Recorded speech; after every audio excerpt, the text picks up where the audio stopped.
एक राजा जंगल में गया शिकार के लिए और शिकार में अपने सैनिकों के साथ आगे बढ़ता रहा।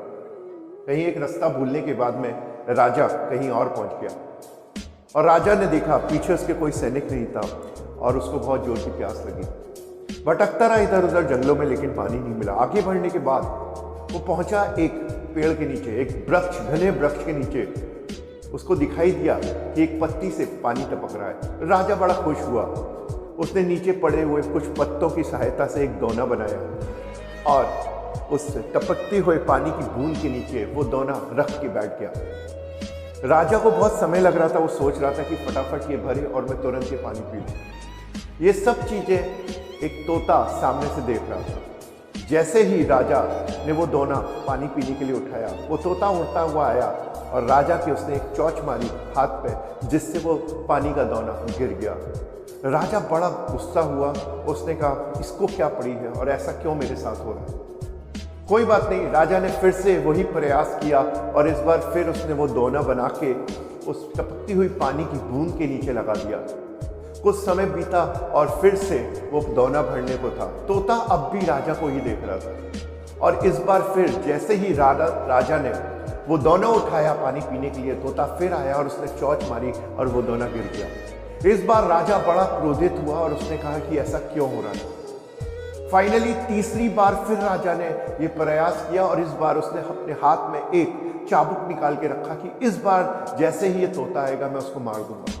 तोता इस चीज को फिर से देख रहा था और इस बार जैसे ही वो दोना भरा, राजा ने उठाया और तोता फिर आया और तोते ने चोंच तो मारी, लेकिन उससे बाद में ही वो पानी तो फैला लेकिन तोता वहीं मर गया।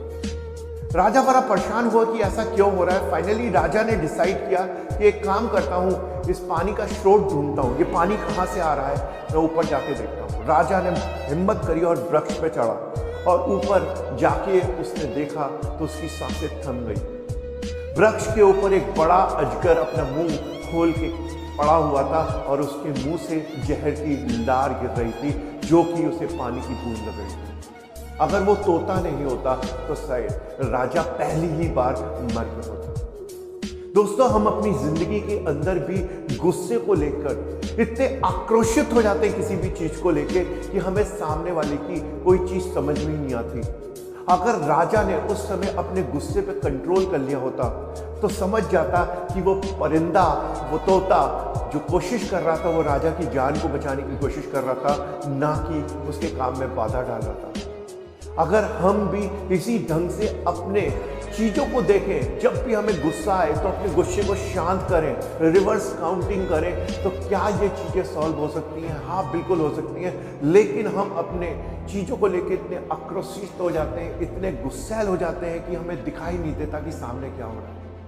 उस राजा की तरह आपको भी और मुझे भी सबक लेना चाहिए कि गुस्सा करना बेकार है। जब भी गुस्सा आए कुछ और सोचना चालू कर दीजिए, कुछ और ऐसी प्रक्रिया करिए ताकि अपना गुस्सा शांत हो जाए, ताकि आने वाली चीज जो सामने आपके है वो उस ढंग से ना दिखाई दे जिस ढंग से है। ये वीडियो आपको कैसा लगा कमेंट सेक्शन में जरूर कमेंट करके बताइए और कई लोगों के साथ शेयर करिए, और स्पेशली उन लोगों के साथ जो गुस्से में आग बबूला हो जाते हैं और डे लास्ट में अपना ही नुकसान करते हैं। क्योंकि गुस्से में हम जो करते हैं वो तो ठीक उस समय समझ में आता है, लेकिन बाद में उन चीज़ों को लेके हम भी शर्मिंदा होते हैं। चलता हूँ इस ब्यूटीफुल वीडियो के साथ, मैं आपका दोस्त नितिन मेहरोत्रा। शुक्रिया।